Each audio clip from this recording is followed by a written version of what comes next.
Сайн байцгаана уу? Манай дараагийн дугаар ороход бэлэн болсон байна. Энэ удаагийнхаа дугаараар та бүхэндээ саяхан болсон бас л нэгэн аимшигтай, харамсалтай иргэний тухай ярьж өгөхөөр бэлдсэн байгаа.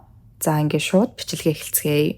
За Ники Сейлийн Таиландд төрсөн дээрээ 2 эгчтэй Никигийн аав ээж хоёр нь түүний өсвөр наснд байх үед нь 3 охиноо аваад гэр бүлээрээ Америкийн Вашингтон мужид ирж суурьшсан байдаг. Харин Ники насанд хүрээд аав ээжийнхаасаа нүүн ганцаараа амьдарч эхлэх үедээ Калифорниа мужийн Рединг хот руу нүүн суурьшсан. Никигийн эргэн тойрны хүмүүсийн хэлж байгаагаар Ники маш хөвгчлөлтэй, үнэн шударга, маш шулуухан зантай ийм эмэгтэй. Бүр гэрийнхэн нь хүртэл түүнийг гэр бүлийнхэн дундаасаа хамгийн тийм хатуу чанга, өөрийн үзэл бодолтой тууштай, хэр баргийн зүйлд гуниглаж гутраад байдаггүй, гэрийнхаа түшиг тулгуур нь болсон ийм хүн хэмээн ярьсан байдаг. Гэхдээ Ники сэтгэлийн тэнхээтэй зоригтой ч гэсэн бусад хүмүүст маш найрсаг ханддаг, бусдыг хурдан уучилдаг, ер нь нэлээд зөөлөн сэтгэлтэй хүн. Үүнээс гадна ер нь ямар ч хүн байсан Ники тэр хүнээс сайн талыг нь олж харах гэж хичээдэг. За Ники 25 та байх үедээ Рединг хотод байх Wind River гэх амралтын газрын казинод зөөгч хийж агаад Тайлер Маккейн гэх эрэгтэйтэй танилцсан байгаа. Тайлерийн хувьд тэрээр мөн л тухайн казинод ажилладаг, казиногийн автомат машинууд байдаг да тэрийг хариуцдаг ажилтнуудын нэг байсан. Ер нь Тайлерыг мэдгүй хүмүүс түүнийг маш ичимхий, дотгошоогоо хэмээн ярьдаг. Гэхдээ Тайлер яг дотносоод юм яриад үзэх юм бол бас нэлээд сэтиг нүүр хөвгчлөлтөө төрлийн хүн. Түүний энэхүү занд нь Ники ч мөн татагтан дурласан байгаа. Ингээд Ники Тайлер хоёр үерхэж эхлээд удалгүй 2010 онд хурмаа хийцгэлсэн байдаг. Хосууд хурмаа хийснийхаа дараа Happy Valley гээд тааванд байшин худалдаж аваад тэндээ амьдрах болсон бөгөөд 4 хүүхэдтэй болсон, 3 том нь охин, харин хамгийн бага нь хүү. За ингээд анхандаа бүх зүйл хэвэн Ники Тайлер хоёр хүүхдүүдтэйгээ ад жаргалтай амьдарсаар 2019 онд Тайлер нэгэн спад менежерээр ажиллаж эхэлсэн бол харин Ники 4 хүүхдээ хараад гэртээ байдаг. Тэгсэн удалгүй ковид гараад тэгээ үүнээс болоод Тайлер ажилласаа хаалгадаад нэг хэсэгтээ л ажил олдохгүй гэртээ байсан юм бэлээ. За Тайлерийн хувьд энэ бүхэн нэлийн хүн дээр туссан гэж хэлж болно. Мэдээж санхүүгийн хувьд ч гэсэн тэдний гэр бүлийнхэн нэлийн хүнд цаг үеүүдийг туулж эхэлсэн байгаа. Ингээд энэ үеэс Тайлер Никитэй бараг юм ярихаж болсон. Хүүхдүүдтэйгээ ч гэсэн цагийг өнгөрөөхгүй, ер нь өдөржин шөнжин гаражин дотроо ороод алга болчдөг. Сүүл рүүгээ бүр Ники Тайлерыг янз бүрийн мансууруулах байдас хэрэглээд байгаа юм байна гэж хүртэл хардаж эхэлсэн байгаа. Уг нь Ники Тайлертай ярилцах гэж маш олон удаа оролцсон. Бүр чи янз бүрийн мансууруулах байдас хэрэглээд байгаа мó? Хүүхдүүд чинь чамайг асуугаад байна штэ. Удахгүй бүх зүйл зүгээр болчихноо. Гаражинд ингээд өдөржин шөнжин бүгж яахын оронд гарч ирээд гэр бүлийнхэнтэйгээ цагийг хамт өнгөрөөлдөө гэж хүртэл хит хит удаа хэлж үдсэн байгаа. Гэхдээ ингэж хэлэх болгонд нь Тайлер уурлаад тэд хоорондоо хэрэлддэг. Тэдний хэрүүлнийхэндээ хин хин нь хоорондоо юм ярихгүй хэд хоногоор чимээгүй байдаг ийм байдалтай байж агаад сүүл рүүгээ нэг рүүгээ хашгирч ойролдог болсон. Тэгээ энэ нь бүр даамжраад Тайлер Никид гар хүрч эхэлсэн байгаа. Хуршуудынх нь хэлж байгаагаар нэг удаа Ники хөл нүцгэн гэрээсээ гүйж гарч ирээд тусламж дуудан ойрлж эхэлсэн. Хуршууд нь түүн дээр явж очиод юу болсон талаар нь асуухад түүний нүүр болон гар нь хаа сайгүй хөхөрч хавдаад бүр эн тэндээ зүсэгдсэн цус гарч идэг. Ингээд Ники туслахаар очисон хуршууд нь цагдаа дуудаад энэ бүхэн ингэсгээд өнгөрсөн. Юу болсон бэ гэдэг нь бол ойлгомжтой. Ники Тайлер хоёр муудалцаад Тайлер түүнд гар хүрч зодож хүчирхэлсэн нь энэ. За энд өөр нэг зүйлийг нэмж хэлэхэд тухайн үед яг ковид гээд хөл хориотой байсан болохоор Ники гэрийнхэнтэйгээ уулзаагүй нэлээд удацсан. Ер нь зүгээр л өдөр тутамдаа гэрийнхэнтэйгээ утсаар ярьдаг. Гэхдээ Тайлер ихэвчлэн гэртээ байнга хажууд нь байж байгаа болохоор гэрийнхэндээ Тайлер тэр хоёрын дунд тохиолдоод байгаа зүйлийн талаар ярих боломж Никид гараагүй. Ингээд нэг иймэрхүү байдалтайгаар ковидын хөл хорионы үе өнгөрчсөн нийгэм Ники гэрээсээ гараад гэр бүлийнхэн болон найзуудтайгаа гадуур уулзах боломжтой болсон байдаг. Никигийн хоёр эгчийнхэн нэгэн түнтэй ойрхон амьдардаг. Тиймээс Ники эгчтэйгээ уулзаад ойрт гэр бүлд нь юу тохиолдоод байгаа талаар бүр цаашлаад Тайлер өөрт нь хэд хэд удаа гар хүрч зодсон талаар нь ярьсан. Уг нь Тайлерыг өөрт нь гар хүрэх тоолонд Ники цагдаа дууддаг байсан юм бэлээ. Гэхдээ тэгээ дуудалгүй, гомдлохгүйгээд Тайлерыг өөрөө буцаагаад суллаад авчдаг. Ер нь бол Никигийн ганц хүсэжсэн зүйл нь гэр бүлээ буцаад хэвийн байдалд нь оруулах. Тэрээр энэ ковидын хөл хорионы үе дуусаад бизнесүүд буцаж ажиллаж эхлээд Тайлер ч гэсэн ажилд ороод бүх зүйл хэвийн байдалд орох байх юм найдаж исэн байгаа. Гэвч харамсалтай нь Никигийн бодож исэн шиг бүх зүйл эргээд хуучин хэвэндээ ороогүй тэр уйтгаа бүрэлд ортож эхэлсэн. Яасан бэ гэхээр Никийн уул нь Тайлерын ээжтэй айгүй дотн байсан юм байлээ. Тэгсэн Тайлерын ээж нь энэ үеэр тэдний амьдралд нь оролцоод Ники Тайлерын ээж хоёр хоорондоо маргалтаад бүр бараг зодтолцсон. Үнээс нь болоод Никигийн хуршууд нь цагдаа дуудаад цагдаа нар ч гэсэн гэрт нь ирээд ер нь энэ айлд хэд хэд удаа ийм зүйл давтагдсан болохоор энэ гэр бүлд хүүхэд өсөж тойрноход аюултай хэмээн үзээд хүүхэд хамгааллын газраас хүүхдүүдийг нь хүртэл гэрээс нь аваад явжсэн удаатай. За энэ бүхэн бол 2020 онд болоод байгаа зүйлс. Хэдийгээр Ники Тайлертай маргалдаад Тайлер түүнд гар хүрэх үед гэрээсээ гарч яваад эгчдэрээ очоод хэд хондог байсан ч Тайлер түүнд рүү залгаад эсвэл бүр гэрийнхэн рүү зурус бичээд би Ники таартай түүнийг хүлээж ийн хизээж хамаагүй бэлэн болохоро гэртээ буцаад хүрээдэр гэж түүнд хэлээрээ би хийсэн зүйлдээ харамсаж ийн гэх мэт ийм зүйлсийг ярьдаг. Тэгээл Ники хэд хонол буцаад гэртээ харьцдаг. Нэг иймэрхүү байдалтай бараг 3 жил өнгөрч 2023 он болсон. Ер нь бол ийм олон өөр гэр бүлийн хүчирхийлэлтэй хэрэгүүд дээр харагддаг. Нэгэн тийм хортой хүчирхийлэлтэй болсон харилцаа буцаад эргээд хэвийн байдалтай орно гэж бараг л байдаггүй. Яг л үүний нэг жишгээр Ники Тайлер хоёрын харилцаа гэр бүлийн маргаан хүчирхийлэлд орцсон уу гэхээс огт дээрдэггүй. За 2023 оны 11-р сарын 29-ний орой Ники гэртээ ирээд усанд ороод орондоо орохоор бэлдээд унтлагын өрөөнийхөө толны урд үсээ самнаад сууж исэн. Энэ үед гаднаас Тайлер гэртээ орж ирж байгаа нь сонсогдсон бөгөөд ер нь бол түүний юмаа шидлээл чанга дуу гаргаад байгаагаар Ники түүнийг нэлээд ууртай байна гэдгийг нь мэдэрсэн байгаа. Тэгсэн Тайлер гэртээ орж ирчээд хамгийн түрүүнд байшингийнхаа арын хаалган дээр очиод арын хаалгаа төгчээд дараа нь Никигийн байсан өрөөнд нь орж ирдэг. За Тайлер өрөөнд орж ирэх үедээ нүд нь бүр улаанаараа эргэлтсэн маш ууртай орж ирээд шууд л юу ч хэлэлгүй Никигийн үснээс нь зулгаагаад өрөөнд дотор шалан дээгүүр ийш тийш нь чирч эхэлсэн. Үүнийхээ дараа Тайлер Никигийн дээр нь гарч сууж агаад нүүрлүү нь хит хит удаа цохоод хоолойг нь боогоод гидс рүү нөшөглөөд бүр үснээс нь зулгаагаад маш аимшигтайгаар Никиг зодсон байдаг. Сүүлдээ бүр тэрээр Никигийн хоёр гарыг нь хөлтөөнд хамт хүлээд аман дээр нь скотч хүртэл нааж агаад үргэлжлүүлэн зодсон. За энэ бүх аимшигтай хүчирхийлэл бүхэл бүтэн 3 цагийн турш үргэлжилсэн байгаа. Ингээд Никиг бүтэн 3 цагийн турш зодсныхоо дараа Тайлер эцэст нь нэг юм өрөөнөөс гарч өрөөнд орох үед Ники хүлээсээ тайлаад машиныхаа түлхүүрийг аван гэрээсээ гараад зүхтдаг. Ники гэрээсээ гараад машин цуух үед нь түүнийг зүхтаад явах чагааг нь мэдсэн Тайлер араас нь гарч ирээд машинаа зогсоо гэд машиных нь хамар дээр үсрээд бүр зөөгдөж хүртэл үдсэн. Гэхдээ мэдээж Ники зогсоогүй. Угаасаа зогсон бол Тайлер тэр өдөр бараг л өөрийнх нь аминд хүрэх байсан гэдгийг Ники мэдчихсэн. Тэгээ ямар тааш Никиг зогсохгүй болохоор нь Тайлер өөрөө машиных нь хамар дээрээс үсэрч буугаад үлдсэн бэлээ. Ингээд Ники арай гэж Тайлерын гараас нь мултраад давхисаар ээж эгч хоёр дээрээ ирээд болсон бүх явдлыг ярьсан байдаг. Ээж эгч хоёрын нь хэлж байгаагаар Никиг анх гаднаас ороод ирэхэд нь түүнийг бараг таниагүй. Никигийн нүүр нь тэр чигтээ хавдаад хамаг хувцсан цус болцсон бүр танигдахааргүй болтлоо зодуулсан ийм байдалтай гаднаас орж ирсэн байгаа. Ингээд Никигийн ээж эгч хоёр нь түүнийг аваад эмнэлэг рүү явсан бөгөөд Никид үзлэг хийжсэн эмчнэр Никиг хараад түүнээс яаж яваад ингэж амар бэртсэн гэдгийг нь асуугаад тэр дороо цагтаа дуудсан байдаг. За эмнэлэг дээр ирэх үедээ Никигийн хоёр нүд нь хоёулаа хавдаад бараг нэгтгэхэргүй болцсон. Дээрээс нь дутуур цус алдалттай, толгой болон гарн дээрээ мөн хит хитэн ойдол тавиулсан. Тэгэхээр ер нь Ники энэ үед ямар амар бэртэл авсан байсан бэ гэдг нь эндээс тодорхой харагдаж байгаа. Уг нь энэ үед Ники ойлгосон хуучны Тайлер хизээж буцаж ирэхгүй хэрвээ Тайлертай хамт үлдэх юм бол нэг л өдөр өөрийг нь хөнөөх юм байна. Тэр өдөр нь ч ойрхон байгаа юм байна гэдгийг ойлгоод эцэст нь нэг юм гомдолтой хэмээн цагдаагийн газарт өргөдөл мэдүүлээд Тайлераас бүр мөсөн салахаар шийддэг. Ингээд дараагийн өдөр нь цагдаагийн ажилтнууд Тайлер дээр явж очиод түүнээс мэдүүлэг авсан ба эхнэр чинь ингээд биеийн байдал нь маш хүнд хэн нэгэнд зодуулсан байдалтайгаар эмнэлэг дээр ирсэн. Өөрт чи энэ талаар мэдэх зүйл байна уу хэмээн асуухад Тайлер хариуд нь би өчигдөр түүнийг харсан хэн нэгэнтэй зодолтоод нүүр нь хавдсан байсан. Бид хоёрын хувьд бол ямар ч асуудал байхгүй. Бид хоёр маш эрүүл харилцаатай.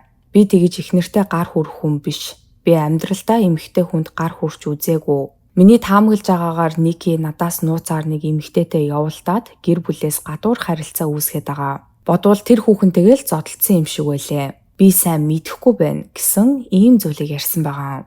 Мэдээж түүний энэ худал зохиолтод цагдаагийн ажилтнууд итгээгүй. Нэг болохоор бид хоёр ямар ч асуудалгүй маш сайн харилцаатай байгаа гэснээ удалгүй Ники намайг нэг эмэгтэйтэй хуураад байгаа гэх мэт нэг юм утгагүй зүйлээ яриад харна угаасаа хин итгэх вдэ. Тэгээ цагдаагийн ажилтнууд Тайлерыг 4 удаагийн гэр бүлийн хүчирхийллийн хэрэг, бусдын биед халдаж гэмтэл учруулсан, мөн худал мэдүүлэг өгсөн гэх мэт эдгээр хэрэгүүдийн с ิจ гтнэр барьж аван хорьсон байдаг. Гэхдээ шүүх хурал нь болох хүртэл барьцаа төлбөрөө төлөөд суллагдаж болох боломжтой байсан тул Тайлер барьцаа төлбөрөө төлөөд суллагдсан байлээ. Харин энэ үед бол Ники эгчийнхаа гэрт нь нүгөөд очсон, ээж эгч хоёртойгоо хамт амьдарч исэн. Гэхдээ Тайлер Ники хоёр хоорондоо яг ч бас холбоогүй болчоогүй. Тайлер хаяа Ники рүү залгаад намайг энд хүргээд өгөөч, тэнд хүргээд өгөөч гэд Никигээс гуйдаг. Тэгээ Ники ч гэсэн машинтайгаа очиод Тайлерыг очих гэсэн газарт нь хүргэж өгдөг. Тухайн үед болохоор Тайлер согтуугаар жолоо барьж агаад жолооны эрхээ асуулсан байсан үе. За ингээд Тайлертай уулзах болгонд Тайлер Никиг шүүхээс өргөдлөө буцаагаад авчих хэмээн түүнээс гуйдаг. Гэхдээ энэ болгонд Ники татгалцсаар өргөдлөө буцааж аваагүй. Гэхдээ яг яагаад гэдгийг мэдэхгүй ямар ч байсан удалгүй Ники гэртээ буцаж нүүж очиод Тайлертай хамт амьдарч эхэлсэн байгаа. Никигийн буцаж Тайлер дээр очиод түүнтэй хамт амьдарч исэн нь Тайлертай буцаад яг нийлцсэн байсан гэсэн үг бас биш. Тайлер Ники хоёр байшингаа хамтдаа худалдаж авсан болохоор байшин нь бол тэдний дундын хөрөнгө.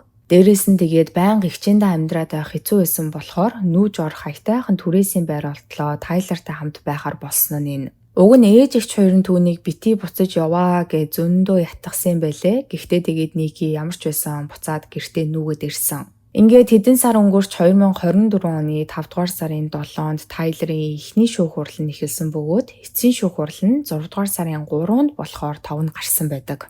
Харин яг энэ хооронд буюу 5 дугаар сарын 17-нд Тайлерийн ах Брайан гинт биеийн өвдөөд биеийн байдал нь нэлээд хүнд эмнэлэгт хүргэгдсэн. Тэгээ Ники Тайлерийн ээж Жанеттай хамт Брайаны хэвтэж байгаа эмнэлэг дээр байж гинэ гэд тухайн өдөр эгчтэйгээ утсаар ярьсан байдаг. Тэгээ үүний дараа тухайн өдрийн орой 17-ноос 18 жилжих шөнийн 12 цаг 35 минутанд Ники мөн л эгч рүүгээ зурус бичээд Тайлерийн ээж Жанетийн машиныг нь гэрт нь аваачиж өгөхөөр явж байгаа талаараа хэлсэн. За Никиг Жанетийн машиныг нь гэрт нь аваачаад гэрийнхэн урд орхих үед Тайлерийн найз нь ирж түүнийг аваад гэрт нь хүргэж өгсөн юм байлээ. Энэ найзынх нь хэлж байгаагаар Никиг гэрт нь хүргэж ирэхэд Тайлер бол гэртээ байж исэн. Тэр байтугай гарч ирээд найзтайгаа 2-3 үг сольж байгаад найз нь гэртээ харахаар яваад Тайлер ч гэсэн гэрлүг орсон. За Тайлерийн найз нь энхүү Никиг гэрт нь хүргэж ирэх үед шөнийн 3 цаг болж исэн. Ингээд энэ үеэс хойш дахиж хинч Никиг олж хараагүй. 5 дугаар сарын 18-ны өглөө Никигийн эгч нь Ники рүү Брайаны биеийг нь асуугаад юу болж ийн, яаж ийн, чи өөрөө зүгээр үү гэж зурус бичсэн боловч Никигээс ямар ч хариу ирээгүй. Тухайн өдөр Никигийн охин нь хөл бөмбөгийн тэмцээнтэй тэгээд тэмцээндээ өмсөх хувцас нь Тайлерийн ээжийнх нь гэрт байсан бэлээ. Тэгээ Никиг хариу бичихгүй ахаар нь Никигийн эгч нь найз залууга Тайлерийн ээжийнх нь гэрлүүн явуулаад очиод Никигийн охиных нь тэмцээндээ өмсөх хувцсыг нь аваад ирээ гэд явуулсан байдаг. Ингээд найз залуу нь Жанетийн гэрт ирээд хөл бөмбөгийн өмсгөл авах үедээ Никитэй холбоо барьж чадахгүй байгаагаа хэлээд Никиг эмнэлэг дээр байгаа мó гэж асуухад нь Тайлерийн ээж Жанет Никиг өчигдөр оройноос хойш хараагүй, түүнтэй холбоо бариагүй хэмээн хэлсэн байдаг. Үүнээс хойш 4 хоног өнгөрсөн. Уг нь Никигийн гэр бүлийнхэн дундаа нэг групп чаттай. Гэтэл Ники тэр групп чатаа харахгүй бүр таг алга болцсон. Яг уу гэрийнхэн нь бол эхэндээ Никиг хүүхдүүд имлэг гэж завгүй байгаа байх гэд бодож исэн боловч Тайлер гинтхэн Никигийн гэрийнхэнтэй холбоо бариад Никиг харсан уу гэж тэднээс асуусан байгаа. За ингээл хэрэг мандсан. Гэрийнхэн нь Никиг гэртээ гэрээ ажил дээрээс нь Тайлерийн ах дээр имлэг энтер дээр очиод завгүй л явж байгаа байх гэж бодож итэл Ники гэртээ хүртэл байхгүй болж таардаг. Тиймээс 5 дугаар сарын 22-нд Никиг алга болсноос 4 хоногийн дараа Никигийн эгч нь цагдаагийн газар дээр очиод Никиг ор сургаггүй алга болсон хэмээн тэмдэглүүлсэн. За цагдаагийн ажилтнууд хамгийн эхлээд мэдээж Тайлераас мэдүүлэг авсан байдаг. Тайлер бол мэдээж Никигийн нөхөр, хамт амьдардаг. Тэгээ Никиг хамгийн сүүлд харсан ганц хүн. Тайлерийн хэлж байгаагаар тэрээр Никиг хамгийн сүүлд 18-ны өглөө харсан. 18-ны өглөө Тайлер Ники хоёр муудалцаад Ники гэрээсээ гараад явсан бөгөөд үүнээс хойш Тайлертай холбоо бариагүй гэх ийм зүйлийг ярьсан байгаа. Никигийн гэрийнхэн нь бол мэдээж Тайлерт огт итгээгүй. Нэгдүгээрт Ники Тайлертай муутахаараа гэрээсээ гараад явдаг нь үнэн. Гэхдээ дандаа гэрийнхэн дээрээ эгч дээрээ ирдэг. Тэгсэн энэ удаал гэрээсээ гараад хаа нэг тийшээ яваад ор тас сурах чимээгүй алга болсон байх учиргүй. Хоёрдугаард Никийг өөртөө нь муудаад гэрээсээ гараад яввуугүй юу л Тайлер Никигийн гэрийнхэн рүү зурус бичээл би Никид хайртай, Ники гэртээ буцаад иргээд хэлээрээ энтергээд бөө юм болдог. Тэгсэн энэ удаад тэрээр 3-4 хоног чив чимээгүй байжснаа гинтхэн гарч ирээл Никийг хаанагааг мэдхүү гэд ийм зүйл яриад эхэлсэн. Тэгэхээр мэдээж түүний эдгээр үйлдэлүүд нь гэрээхэнд нь сэжигтэй санагдах нь ойлгомжтой. Ингээд Никийг гэрэн хайх үйл ажиллагаа эхэлсэн байдаг. Никигийн хоёр эгч нь олон нийтээс дүүгээ олоход нь туслахыг гуйж Никигийн алга болсон талаарх мэдээллийг сошиал медиа дээр маш эрчимтэйгээр тарааж исэн. Харин мөрдөгчид Никийг гэрэн хайж эхэлснээсээ 3 хоногийн дараа буюу 5 дугаар сарын 25-нд түүний машиныг нь гэрээс нь 30 майл буюу 50 км-ийн зайтай замын хажууд хаягдсан байгааг нь олсон байдаг. Никигийн машиныг нь олдох үедээ дээгүүрээ юмар хучаастай байснаас гадна машинаас нь маш өмхөн үнэр гарч исэн. За мөрдөгчид машины дотор талыг нь нэгжээд үзэхэд арийнхын суудал дээрээс цуснд будагдаад бараг улаан өнгөтэй гэж хэлж болохоор шахуу болцсон цагаан өнгийн ор хүнжлийн даавуу гарч ирдэг. Энэхүү даавууг мөрдөгчид цааш нь илгээгээд ДНХ тест хийж үзэхэд даавуун дээр байсан цус нь Никигийн цус гэдг нь батлагддаг. Ингээд мөрдөгчид Никигийн машин олдсон тэрхүү хэсэгт эрлийн багийнхантай нийлэн улам эрчимтэйгээр эрен хайгуул хийсэн боловч Никигийн талаар өөр ямар ч сэжүүр гарч ирээгүй. За нэг иймэрхүү байдлаар Ники гэрэн хайх үйл ажиллагаа хэдэн сарын турш үргэлжилж байгаа үеэр Тайлер бол энэхүү гэрэн хайх үйл ажиллагаанд огт оролцоогүй байдаг.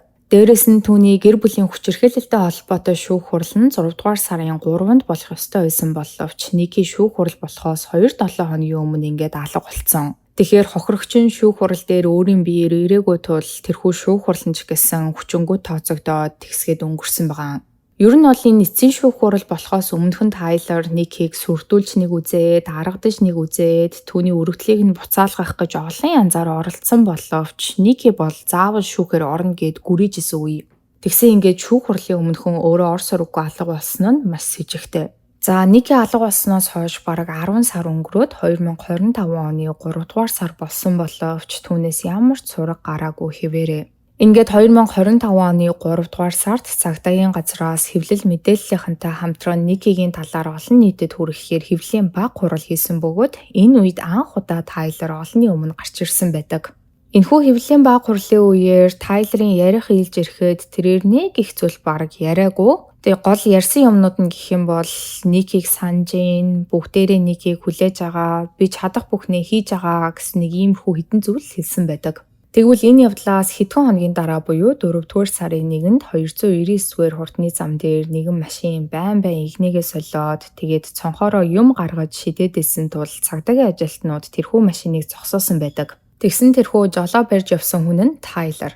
Цагдаагийн офицер түүнийг зогсоогоод жолооны үнэмлэхийг нь шалгаад үзэхэд жолооны эрхээ асуулцсан мөртлөө машин бариа явж исэн тодорхой болсон. Тиймээс цагдаагийн офицер түүнийг машинаасаа бууж ирэхийг хүсээд биеийг нэгжээд үзэхэд түрүүвчин дотроос нь нэгэн эмэгтэй жолооны үнэмлэх гарч ирсэн бөгөөд тэрхүү жолооны үнэмлэх нь хажуу талаасаа шатцсан юм шиг харагдчихсан байгаа. Энэ бол мэдээж маш сэжигтэй зүйл. Тиймээс Тайлерыг зогсоосон тэрхүү цагдаагийн офицер энэ талаар цааш мэдээлэлж худалгүй Никигийн хэрэг дээр ажиллаж исэн мөрдөгчөд ч гэсэн энэ талаар олж мэдээд шалгаад үзэхэд ойлгомжтой тэр Тайлерын биедээ авч явж исэн жолооны үнэмлэх бол Никигийн үнэмлэх байснаас гадна Тайлер жолооны үнэмлэхийг нь шатаагаар оролцсон гэдэг нь бол тодорхой харагдчихсан. За яг үүнтэй зэрэгцээд өөр нэгэн зүйл тохиолдсон нь Тайлерын нэгэн дотны найз нь энэ үеэр сайн дураараа мэдүүлэг өгөхөөр цагдаагийн хэлц дээр ирсэн байдаг.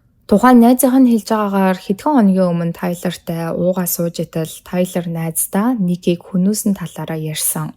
Тайлерын найздаа ярьснаар бол тэрээр өмнө нь яаж Никийг аимшигтай зэрлэгээр зоддог байсан. Тэрнийхээ нэгэн адилаар Никийг зодсоор агаад тухайн орой бүр амь насанд нь хүрсэн байгаа. Тэгээ энэ талаараа найздаа яг л юу ч болоогүй юм шиг ярьсан байдаг. Ингээд бүтэн 1 жилийн дараа мөрдөгчид Никигийн амь насаа алдсан эрхтэй холбоотой бүх нотлох баримтуудыг цуглуулад Тайлерыг Никигийн амь насаа алдсан гэмт хэрэгт сэжигтнэр татам баривчлах хангалттай нотлох баримт байгаа хэмээн үздэг. Эдгээр нотлох баримтуудад Ники Тайлер хоёрын амьдардаг байсан гэрт хийсэн нэгжлэг, Никигийн машинд нь мөн хийсэн үзлэг, Никигийн эргэн тойрны хүмүүсээс авсан мэдүүлэг, Тайлерын найз нөхөртөө сайн дураараа ирээд өгсөн мэдүүлэг нь за хамгийн чухал нь Тайлер биедээ Никигийн жолооны өмнөлгийг аваад явж исэн гэх баримт зэрэг эдгээр бүх нотлох баримтууд нь багтж байгаа. Ингээд Тайлер хүн амны гэмт хэргийн сэжигтнээр баривчлагдсан. Одоогоор тэрээр шүүх хурлаа хүлээгээд шорон зууж байгаа. Мөрдөгчдийн таамаглаж байгаагаар бол Тайлер хэрэг гарсан орой Никийг шүүхээс өргөдлөө буцаагаад авчих гэж ятгсан боловч Ники зөвшөөрөөгүй. Тиймээс Тайлер хүч хэрэглэн урдын адил Никийг зодж жогоод эцэстээ амь насанд нь хүрсэн. Харамсалтай нь одоо хүртэл Никигийн цогцос олдоогүй хിവэрэ байгаа. Хэдийгээр цогц нь олдоогүй ч гэсэн нөгөө Никигийн машин дотроос олдсон дэвсгэр даавуунд дээр Никигийн ямар их хэмжээний цус урссан байгаагаас нь харахад түүнийг амьд байх боломжгүй хэмээн шинжээчид үзэж байгаа. Тиймээс Тайлерыг бол ингээд шууд хүн амны гэмт хэргийн сэжигтнээр баривчлан хорьсон. За энэ хэргийн хувьд гэвэл Тайлер сэжигтнээр баригдаад хоригдоод удаагүй байгаа болохоор түүний шүүх хурал нь яг хизээ эхлэх нь тодорхойгүй байгаа. Хэрвээ тэгээд шүүх хурал хүртэл Тайлер өөрөө хэрэгээ хүлээхгүй бол шүүх хурлын үеэр илүү олон мэдээллүүд ил олох байх. Та бүхэн маань бас энэ хэргийн талаар юу гэж бодож байна? Өөрийн хувийн бодлоо доор сэтгэлээс ихтүүлдэж бусадтайгаа мөн хуваалцаарай. Өнөөдрийн та бүхэндээ ярьж өгөхөөр бэлдсэн бичлэг маань энэ түрээ дуусж байна. Миний оруулдаг бичлэгнүүд таалагддаг бол лайка дараарай, сабскрайба дараарай. Хажууд нь байгаа хонхон дээр дарах юм бол намайг шинэ бичлэг хийх болгонд та бүхэнд мэдээлэл очих болно шүү. Ингээд дараа 7 хоногийн мигмар гарагт шинэ дугаараар уулзтлаа. Түр баяртай.